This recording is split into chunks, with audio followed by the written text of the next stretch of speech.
النهاردة هتكلم عن إعطاء الحديد للأطفال والعادات الخطأ اللي احنا بنعملها بتسبب إن الطفل ما يستفادش بفيتامين الحديد. وليه أساسا بندي الحديد؟ لو أول مرة تشوفيني، أنا دكتورة مارو البرلوسي، أخصائي الأطفال وحديث الولادة. والنهاردة هتكلم عن العادات الخاطئة مع فيتامين الحديد وليه أساسا بندي حديد. الطفل من بعد ال6 شهور لو هو لسه بيرضع طبيعي أو بيرضع صناعي فهو ده ما بيمدوش الحديد. لبن الأم من بعد ال6 شهور مفهوش حديد. طيب الطفل ده لو مكلش غذاء صحي متوازن هيجيله نقص حديد وهيجيله أنيميا.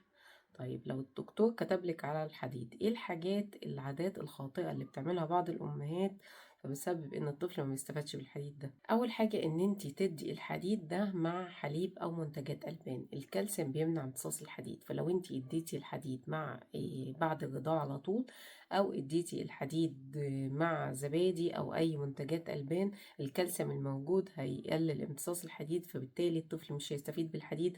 لما تيجي تعملي قياس أنيميا آخر الشهر هتلاقي إن الطفل مفيش تغيير أو مازال عنده أنيميا. تاني حاجة إن الحديد بيتاخد على معدة فاضية عادة.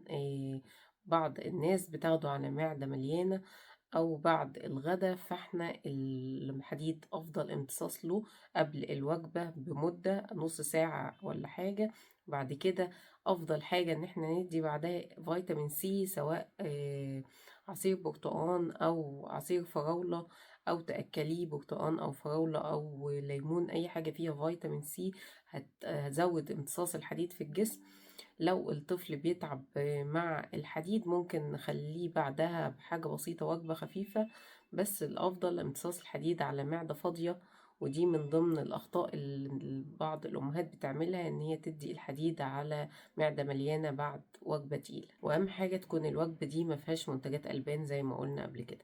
تالت حاجة إن انتي تدي الجرعة بدون جرعة محسوبة، تديها بمعلقة عادية أو ما تديش بالقطرة المخصصة للحديد. الحديد جرعته لازم تبقى مظبوطة زي ما الدكتور كتبلك، ولازم تديها بالظبط حسب وزن الطفل وحسب ما الطبيب كتبلك عليه. مينفعش ندي بمعلقة أو بندي بحاجة غير قياس اللي الطبيب قالك عليه. لازم تنضفي أسنان طفلك بعد ما ياخد دواء الحديد الشرب، لأن الحديد بيعمل تصبغات على الأسنان، فلازم نغسل سنان أطفالنا بعد شرب الحديد بعد ما ياخد الدواء. ما ينفعش اول ما تلاقي الهيموجلوبين بتاع الطفل اتظبط، اما عملت تحليل ولقيت هيموجلوبين الطفل اتظبط، ان انت توقفي الحديد. الطبيب هو اللي يقولك توقفي الحديد امتى او تقللي الجرعة امتى، لان الموضوع ده بيعتمد على مخزون الحديد في الجسم مش نسبة الهيموجلوبين. فانتي ما توقفيش العلاج من نفسك، لازم متابعة مع الطبيب مع عمل تحاليل. طب ايه هي علامات الانيميا اللي عند طفلك تستدعي ان احنا نشك ان هو عنده نقص حديد؟ اول حاجة ان تلاقيه نبضات قلبه عالية، تلاقيه بيتعب بسرعة جدا، تلاقيه وشه شاحب، عنده فقدان شهية، عنده ضعف في النمو، ما بيزيدش في الوزن. دي حاجات ممكن نشك ان احنا ممكن يكون الطفل عنده انيميا. الافضل ان احنا ندي الجرعة في وقت ثابت كل يوم، ما نديهاش بشكل عشوائي. يا اما نديها مثلا على وقت العصر، بحيث ان انتي لو الصبح بترضعي الطفل اول ما يصحى، او لو بياخد حليب صناعي بيشرب الحليب الصناعي، او لو طفل اكبر شوية بياخد كوب لبن اول ما يصحى. عند الغدا بناخد الحديد، وبعدها بنص ساعة بناخد الوجبة، ما يكونش فيها منتجات ألبان، ويكون غنية بفيتامين سي. وطبعا بأكد أي مكملات غذائية أي فيتامينات لازم بعد استشارة الطبيب، هو اللي يحدد لك الجرعة ويحدد الفيتامين المناسب لطفلك.